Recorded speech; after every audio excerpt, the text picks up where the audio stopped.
Hola, soy el profe Javier, maestro en educación y maestro en investigación educativa.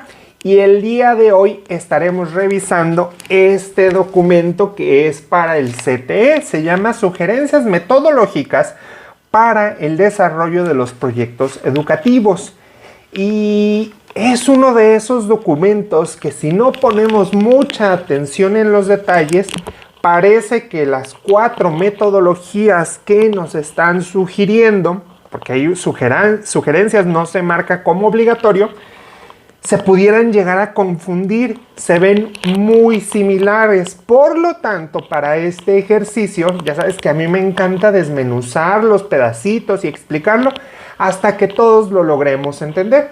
En esta ocasión te hice un cuadro comparativo de doble entrada en donde aparecen los metodologías para los proyectos y por este lado algunos aspectos en los que los vamos a comparar. Y hay ciertas diferencias tanto en su enfoque como los pasos que siguen, así como la ciencia en la que recae, o en este caso el campo en donde recae la mayor importancia. Obvio no. Ojo, todos pueden abordar todas las ciencias, todos los campos formativos. Sin embargo, hay algunos que se prestan para darle mayor peso a ciertos campos formativos. Es decir, el eje lo va a llevar, por ejemplo, el lenguaje y la comunicación, el eje lo va a llevar las matemáticas, el eje lo va a llevar lo social, el eje lo va a llevar lo práctico. Entonces, cada uno nos va a servir de manera diferente. Te voy a dejar el link aquí abajito a mi página y en mi página podrás descargar el cuadro que te voy a presentar. Así el día que llegues a tu CTE, tú llegas con tu cuadrito impreso y ahí tienes tu resumen hecho por el prof Javier H.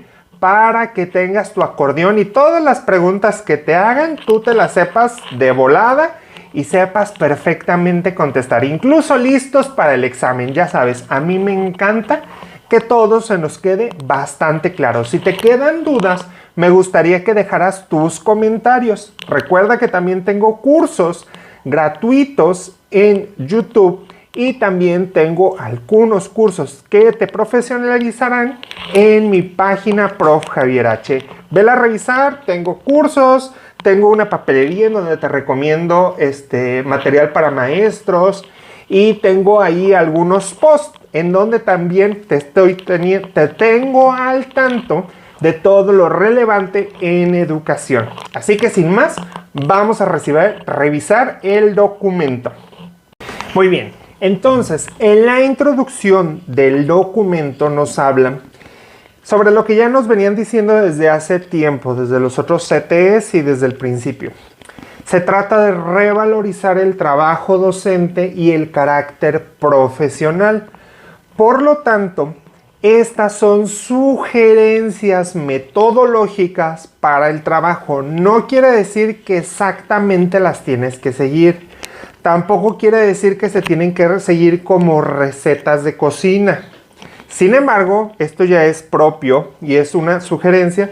Sí es importante conocerlas porque es más fácil cuando conocemos todo paso a paso poder decir, de este me sirve esto.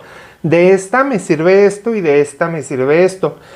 Cuando nada más hacemos una revoltura de chile, mole y pozole y pues resulta quién sabe qué y no sé de dónde lo saqué. Y terminan diciendo siempre, es ecléctico porque le meto de todo. No, hay que saber de dónde lo estamos tomando y con qué finalidad lo estamos haciendo. Y esta es sugerencia propia.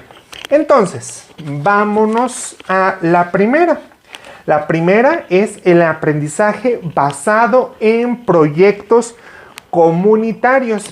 En esta hay una prioridad por conocer lo que existe en la comunidad.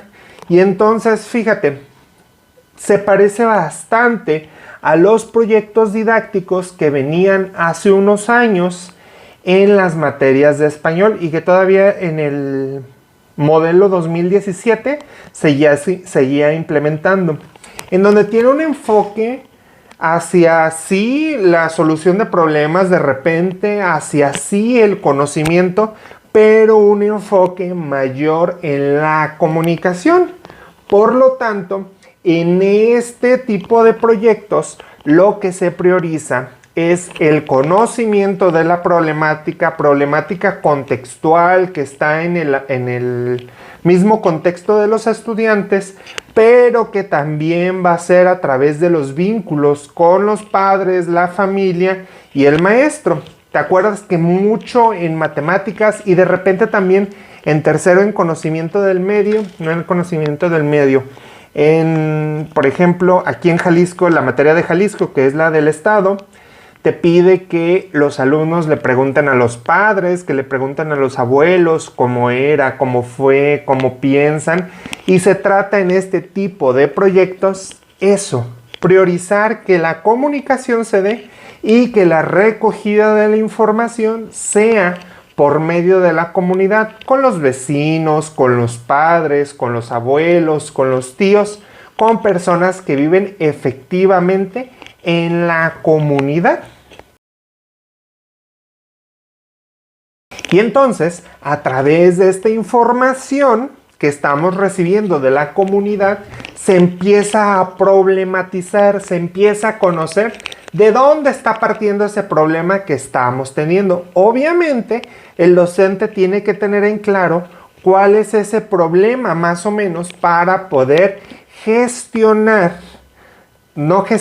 organizar todo el conocimiento que se tiene acá en el currículum, que te acuerdas que decían que era sintético, y poder irlo introduciendo en todos esos cuestionamientos. Por ejemplo, si vamos a hacer entrevistas a los padres, pues tendremos que ver la entrevista. Si vamos a vamos a analizar esas entrevistas, pues tendremos que ver modelos matemáticos para la representación de datos, etcétera, etcétera. Y entonces ahí radica el trabajo del docente en este tipo de enfoques. También es importante decir que se priorizan todos los tipos de comunicación.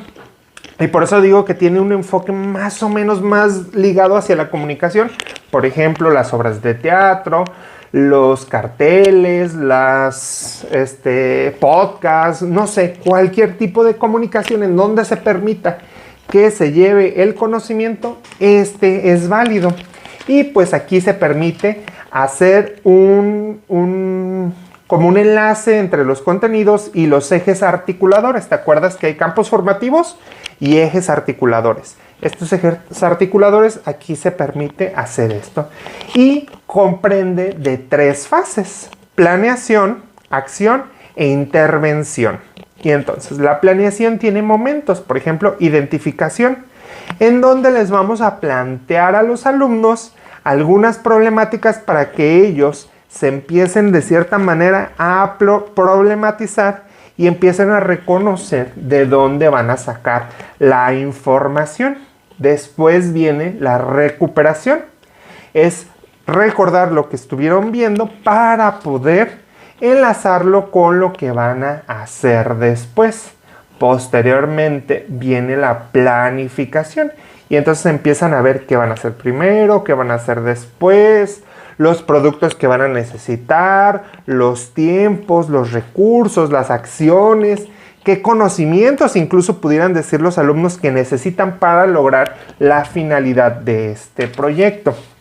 La acción sería la exploración de las problemáticas. En la segunda fase, la acción, que es el cuarto momento, sería la exploración de las problemáticas. Es decir, cuando los estudiantes van a ir, van a preguntar, pero también van a investigar científicamente, en informes, en datos estadísticos, no sé, de acuerdo a la naturaleza del problema será la información que irán requiriendo. Después una comprensión y producción. Por lo tanto, fíjate, este es el momento 5. Ya tenemos información, empiezan a producir los estudiantes. No necesariamente van a hacer algo en cuestión de implementarlo. Pueden producir, por ejemplo, una manera de solucionarlo, una manera de idealizar cómo se le pudiera dar seguimiento a alguna problemática, etc. Después van a hacer el reconocimiento. Van a ver si han tenido avances en lo que se habían planteado, en la planeación y en el producto que están realizando, no en si se está solucionando el problema, ¿ok? Cómo van a mejorarlo, cómo no lo van a mejorar, etcétera, etcétera. La concreción sería, que es el momento 7, ya en revisar esto que estaban haciendo, ya ves que están reconociendo, que están viendo qué pueden hacer mejor, qué no, y entonces empiezan a hacer sus borradores para tener un producto final. Este producto final, ¿qué va a ser? Viene en la fase 3, que es la intervención, que es la integración, que es la exposición, explicación, pero fíjate, en este quiero que veas que tiene también límites. ¿Por qué? Porque los estudiantes van a reconocer lo que están viviendo en el contexto, van a recuperar información de la problemática y a lo mejor hasta van a plantear una solución. Pero aquí nada más se va a expresar esa solución, se va a decir de dónde viene, se va a priorizar la comunicación y después, si esta intervención que se hace, expresar la comunicación, tiene algunas sugerencias del contexto, pues se puede hacer un cambio. La difusión, que tendría que ver con repartirlo a todos. Consideraciones, por ejemplo, seguimiento. Si le dimos un plan de acción a, por ejemplo, la junta vecinal y empiezan a hacerlo, entonces los alumnos tendrán que estar revisándolo, a ver si se está haciendo bien, cómo lo están llevando a cabo, si hay mejoras, etcétera, etcétera, y avances. Este tipo de trabajo, para mí y para mi gusto, van más enfocados, con un enfoque mayor en español, en el lenguaje, en la comunicación, sin descuidar, por supuesto, que tienen intervenciones en los otros campos formativos, pero si te fijas, va más enfocado a recuperar información, a utilizar la comunicación como herramienta para la solución de problemas, en la gestión de algunos tiempos, recursos, etcétera, etcétera. Vamos al segunda metodología de proyectos. La segunda sería aprendizaje basado en indagación STEAM como enfoque. Y quizá no has escuchado STEAM, pero STEAM son las siglas en inglés de Science, Technology, Engineer, Art and Mathematics, o sea, ciencia, tecnología, ingeniería, arte y matemáticas. Por ahí también viene la comunicación. Y entonces este enfoque es desde las ciencias y los saberes comunitarios. Sin embargo, se busca y se prioriza más el conocimiento científico. Por supuesto que se comunica. Por supuesto que el arte también se ve como un aspecto que se integra en las ciencias, pero el mayor enfoque es el científico. Y entonces aquí se desarrolla el conocimiento y la comprensión de la ciencia. Y entonces se puede seguir una metodología científica, se puede seguir un modelo de experimentación, se pueden desarrollar modelos con este tipo de proyectos. ¿Por qué? Porque el conocimiento que se va a crear o el que se va a desarrollar con los estudiantes tendría que ver más con un enfoque positivista, lo que llamamos a veces cuantitativo. Y no quiere decir que no se va a revisar español, español, arte, cívica, ética y todo esto, sino que, como te dije al principio, tiene un enfoque mayor en las ciencias. Y entonces, fíjate, y el otro nos podía servir más como un eje transversal, el español, para ir revisando todos los campos formativos, o sea, materias, ¿verdad? Y en la ciencia sería como nuestro eje transversal, en donde vamos a ir revisando, o vamos a ir pudiendo revisar todos los demás campos formativos. Ninguno es superior a otro y ninguno es mejor que el otro. Solo tienen diferentes funciones y nos sirven para diferentes cosas. Y entonces ¿qué nos permite hacer? Pues que los alumnos se problematicen, que complejicen y que tengan un enfoque más lógico, basado en evidencias. cómo es las ciencias exactas. Si nos vamos hacia ciencias sociales, no todo tiene evidencia y sí hay evidencia científica, pero es como más hacia lo interpretativo, hacia la construcción del sujeto. Y en las ciencias exactas sí tienen esa evidencia porque se puede hacer experimentación, se pueden hacer estos modelos en donde nos dicen exactamente lo que está pasando. Y entonces, en este tipo de proyectos se prioriza eso. Se prioriza el saber matemático, se prioriza el saber científico, se prioriza la ingeniería como pensando en tecnologías y por lo tanto, fíjate aquí la diferencia. Aquí sí se dan soluciones a través de prototipos, a través de modelos científicos, a través de soluciones de tecnología.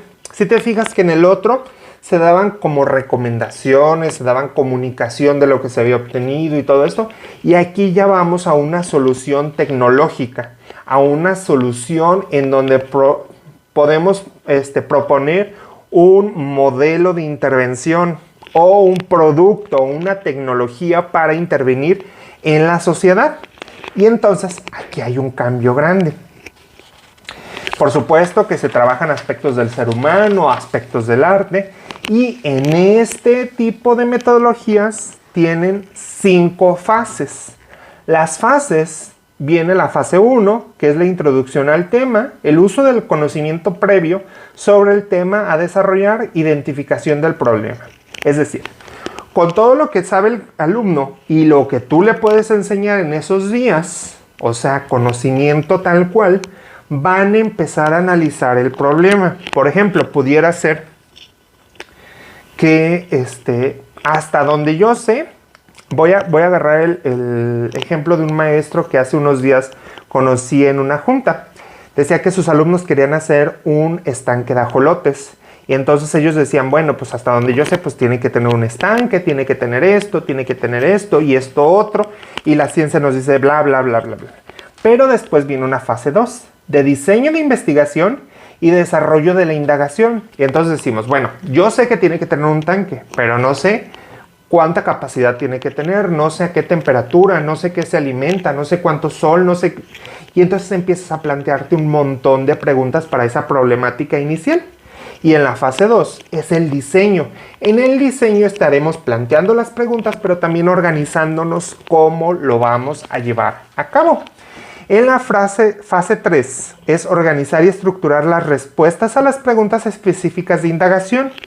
Ya investigué, ya tengo todas las respuestas de esas preguntas. Ahora, ¿cómo las estructuro? ¿Cómo organizo toda esa información que tuve? Pudiera ser que haya hecho encuestas, pudiera ser que me haya ido al campo, pudiera ser que haya encontrado diferentes artículos y aquí vienen los modelos científicos, los modelos matemáticos para darle un mejor tratamiento a la información, para buscar respuestas más específicas. Luego viene una fase 4, presentación de los resultados de indagación y aplicación. Yo ya conocí esto.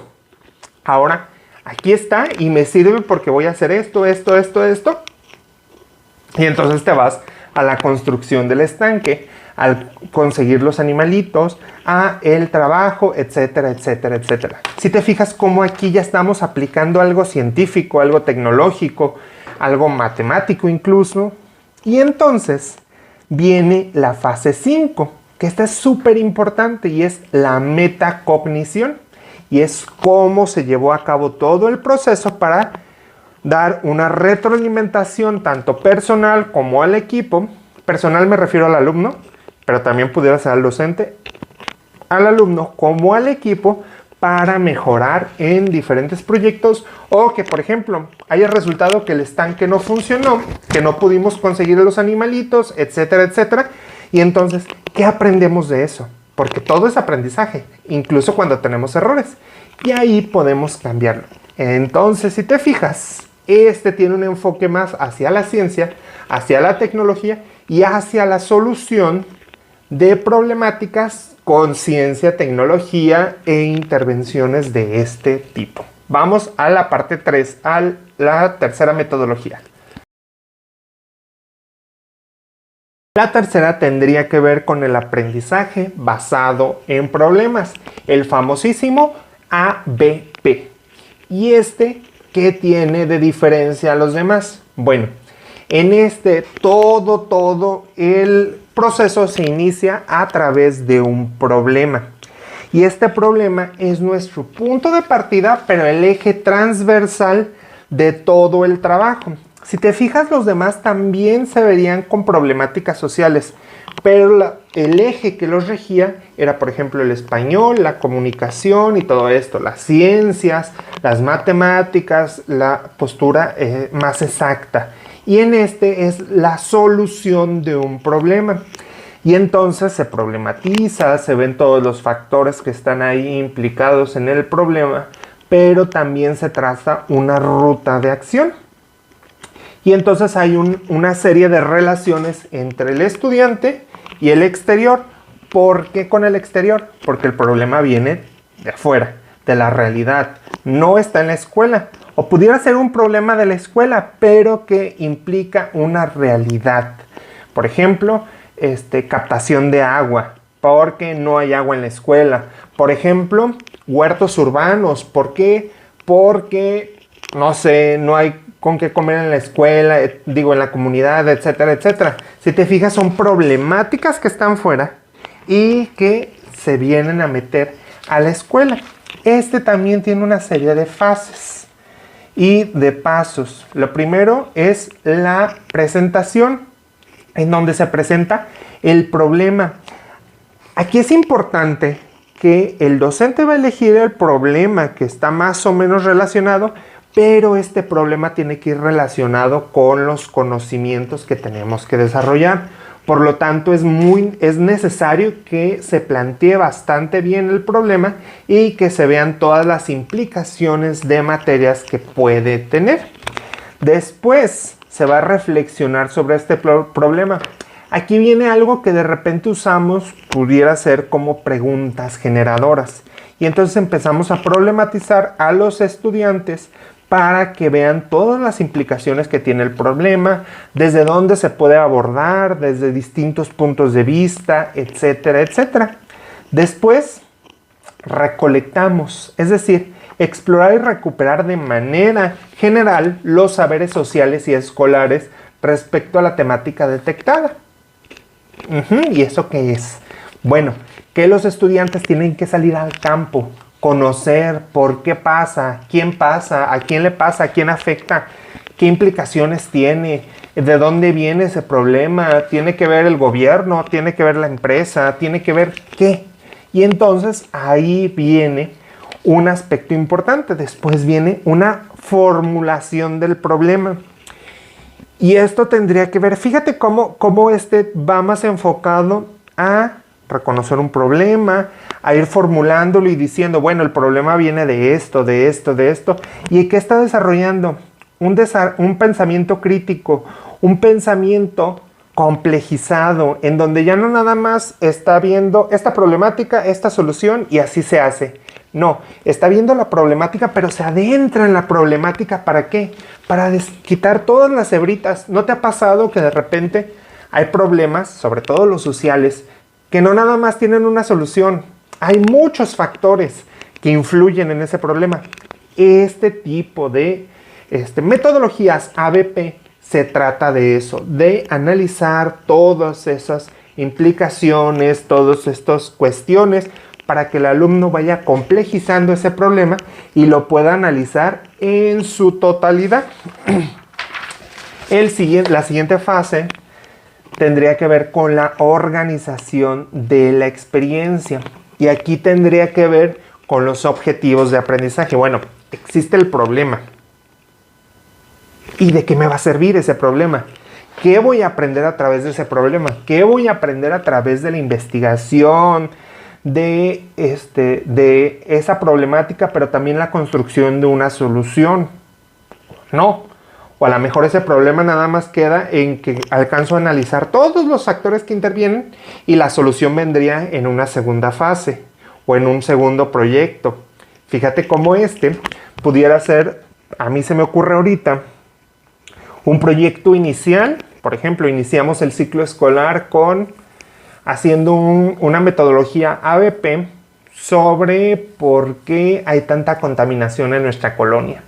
Y entonces el ABP nos sirve para problematizar, para ver todos los factores que hay, y al final vamos a tener toda la experiencia que recuperamos, toda la información, y nos resulta en un texto en donde vamos a tener toda la problemática.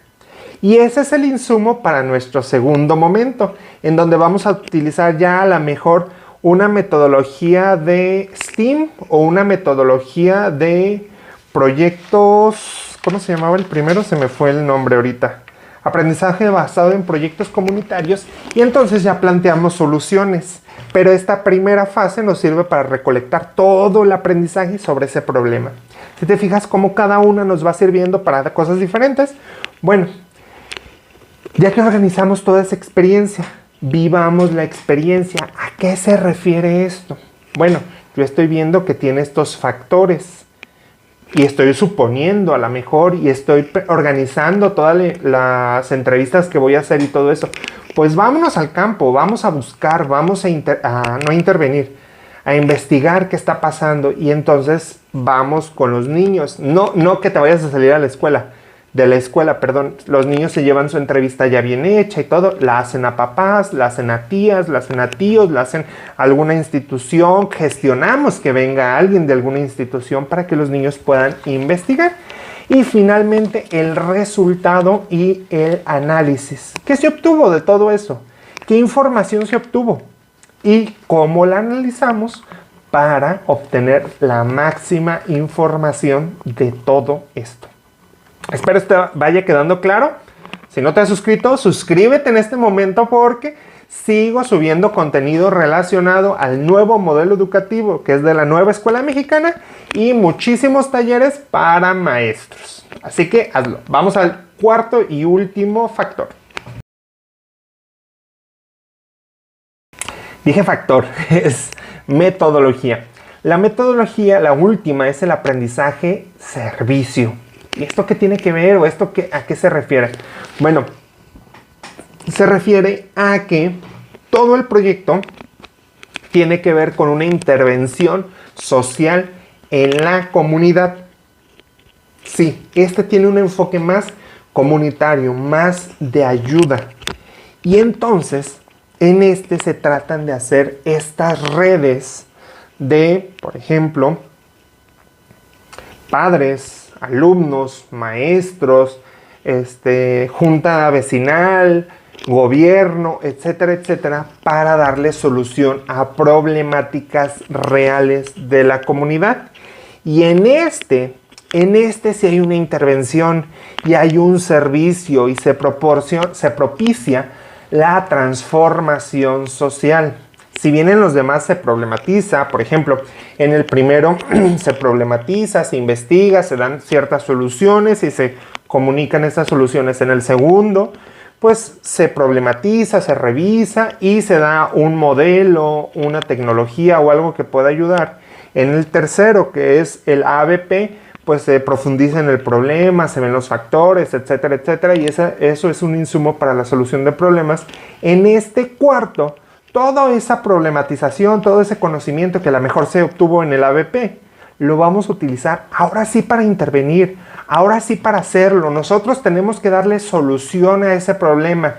Y entonces el foco va en el cambio social, en la transformación. Si te fijas cómo cada uno va teniendo diferentes alcances, si te fijas cómo cada uno nos va sirviendo para desarrollar diferentes tipos de conocimiento y diferentes habilidades, y ninguno va a ser mejor que otro, pero en este va hacia la acción y pudiera verse muy similar si conoces algo de investigación, lo que se refiere a investigación-acción, en donde se investiga, en donde se revisa todo el conocimiento para intervenir en un contexto inmediato. Y entonces se trabaja con hechos reales, se trabaja con lo tangible y el aprendizaje se da en la experiencia, en el contexto de la realidad. Entonces nos vamos ahí y a través de la experiencia vamos a ir desarrollando nuestro aprendizaje. Por ejemplo, Vamos a hacer un proyecto de intervención para reducir los índices de criminalidad alrededor de la comunidad. ¿Qué vamos a hacer? ¿Cómo le van a hacer unos niños de primaria, de secundaria para reducir índices de criminalidad? Pues no es nada más que los niños piensen y digan, vamos a hacer esto. No, fíjate, podemos diseñar un plan de acción, podemos decir, bueno, padres tienen que hacer esto, gobierno, apóyanos con esto, nosotros vamos a hacer una campaña de esto, desde la escuela vamos a invitar, al maestro le vamos a pedir, al grupo fulanito le vamos a pedir esto. Y entonces fíjate cómo vamos tomando acciones para hacer un cambio. Y no quiere decir que todo lo van a hacer los niños, pero ellos sí están pensando en todas las soluciones. Y sí están pensando en todas las acciones. Y entonces es un eje de transformación social. Y aquí es algo bastante retador, bastante grande, porque también tendrían que intervenir gobierno, tendrían que intervenir padres, tendrían que intervenir más personas, pero que aquí en la escuela con los estudiantes se va dando esa transformación, esa organización, ese ver los problemas, los resultados, y los alumnos tendrán que estar estudiando todo eso para poder dar mejores soluciones y dar una mejor intervención.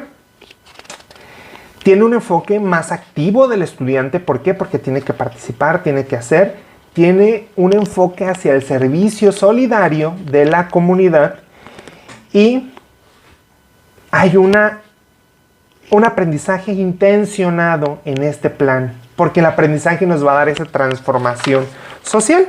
Y aquí vienen algunas etapas de este trabajo. La etapa 1 es el punto de partida, o sea, ¿dónde estamos? ¿Qué es lo que tenemos? ¿Cuál es la problemática? Etcétera, etcétera. Lo que sé y lo que quiero saber. Por ejemplo, lo que sé es que pasa esto y esto, y quiero saber estas cosas. Organicemos actividades. Y entonces empiezas a organizar cómo vas a intervenir, cómo vas a investigar y también cómo vas a intervenir. Y creatividad en marcha, cómo le vas a dar solución y cómo va a ser la intervención. Y aquí en la organización de las actividades, que es el 3, cabe mencionar qué vamos a hacer, por qué, para qué, a quiénes, cómo, cuándo, quién, cuánto, dónde, etcétera, etcétera. O sea, todo un proyecto ya así con incluso hasta pasos, objetivos, etcétera, etcétera. Creatividad en marcha. ¿Cómo vamos a poner en juego los aprendizajes del contenido para que se vean aquí? Y cómo la institución educativa obedece a las necesidades de contar con algún tipo de recursos para la puesta en marcha del proyecto. Es decir, ¿qué necesitamos aquí en la escuela para que todo el proyecto se ponga en marcha? Necesitamos hablarle al gobierno, necesitamos hablarle a padres de familia, necesitamos gestionar recursos, ¿qué necesitamos? Y la última etapa es la compartimos y evaluamos lo aprendido. Entonces, compartimos qué resultados tuvimos, pero también qué aprendimos de todo esto y a lo mejor hasta qué cambios se pudo hacer. Por supuesto. Vamos dándole un cierrecito aquí. Este documento también nos habla sobre la evaluación formativa y la calificación. Te voy a hacer así como un resumen muy rápido. Tengo otros videos donde hablo sobre evaluación formativa, pero ya se hizo bastante larguito este video, bastante sustancioso también. Y la evaluación formativa tiene un enfoque en donde la evaluación nos sirve no nada más para calificar, sino para ir retroalimentando todo el proceso del estudiante. Entonces, toda la información que vamos obteniendo de evaluación nos sirve para retroalimentar el mismo proyecto y el mismo proceso de aprendizaje de los estudiantes. Vamos cerrando esto y me gustaría que para cerrarlo nos vayamos al cuadrito que tanto te presumí y que todavía no te he dicho, ¿verdad? Y ni lo has visto. Vamos a revisarlo de manera rápida para que sepas cómo leerlo y te lleves tu acordeón al CTE y que lo puedas ir a descargar a mi página profjavierh.com. Te dejo aquí el enlace del archivo para descargar. Ok, pues mira. Quiero que veas este cuadrito, aquí está en donde yo lo estoy editando. Por supuesto va a venir en un PDF para que te sea más fácil y que lo puedas compartir con tus compañeros. Me ayuda bastante que lo compartas porque la información es para todos y para que todos se nos facilite este trabajo. Entonces, lo que te decía, viene metodologías y las metodologías serían estas: aprendizaje basado en proyectos, STEAM o aprendizaje basado en indagación, ABP, aprendizaje basado en problemas, y AS, aprendizaje del servicio. Y estos son los factores en los que los revisamos: el enfoque que se le da, los pasos a seguir, el tipo de campos formativos que prioriza y la utilidad para los estudiantes en comunidad. Y entonces le damos un repaso así rapidísimo. Aquí en el enfoque te digo que se explora el entorno inmediato. En la mayoría se explora el entorno inmediato, lo que hay ahí afuera. Pero en este se propicia la comunicación. En este la ciencia, tecnología, por supuesto el arte, la ingeniería y las matemáticas. En este otro el estudio de la problemática. Y en este otro tendría que ver con la transformación social. Por eso se llama servicio, aprendizaje servicio. Aquí están los pasos que, si te fijas, son muy similares, pero tienen ligeros cambios. Y aquí el tipo de campo formativo que prioriza, aquí vamos a tener algunas diferencias. El primero es lenguaje y comunicación, en el otro es el pensamiento matemático, las ciencias exactas o cualquiera que tenga que ver con el conocimiento científico, pero hablando desde ciencias duras. Física, química, geografía, pudiera ser incluso, porque hay algunos aspectos de geografía que van para allá, pero en sí todo lo que tiene que ver con análisis y tecnología. Este otro en la solución de problemáticas y en el estudio a profundidad de estas problemáticas, y el último en el aprendizaje social y comunitario. Por lo tanto, en este pudiéramos decir que se enfatiza en la formación cívica y ética, en la historia, en la geografía como fenómenos sociales y en algunos otros aspectos que pudieran ser de distintos campos formativos. Y utilidad para los estudiantes. Aquí se prioriza el aprendizaje con los actores sociales, pero con un enfoque para proponer soluciones, no precisamente para llevar a cabo, por lo que es muy relevante la expresión de lo aprendido y la comunicación. Aquí es la creación de modelos, prototipos, mejora de los mismos, evaluación, otros aspectos necesarios para la mejor implementación de estos. Es decir, todo va a ir en consecuencia o para la tecnología y la implementación de modelos. El siguiente es: los resultados son información que ayudará a la solución de problemas. Y el último, aprendizaje totalmente activo, al servicio de las problemáticas de la comunidad, por lo que se busca una transformación social a través del proyecto, además del aprendizaje de los estudiantes. Ya más o menos viste el cuadrito, te lo voy a dejar para que tú lo descargues y que tú lo revises así con lupa y que digas: mira, aquí se equivocó el maestro, le voy a poner otro pedacito, le voy a cambiar, le voy a corregir. Siéntete libre de hacer eso, ¿va? Vámonos a despedirnos. Muy bien, pues espero sea de bastante utilidad este cuadrito que te estoy dejando. Por supuesto que a lo mejor va a tener errores, por supuesto que lo puedes modificar y por supuesto que también lo puedes compartir, y me harías un gran favor en compartir ese material o este video que estás revisando para que más maestros puedan llegar y pueda apoyar a la mayor cantidad de docentes. Recuerda, cuando trabajamos en comunidad, todos aprendemos, y entonces esta comunidad es de aprendizaje para todos. Deja tus comentarios y espero tu like. Nos vemos en el próximo video. Hasta luego.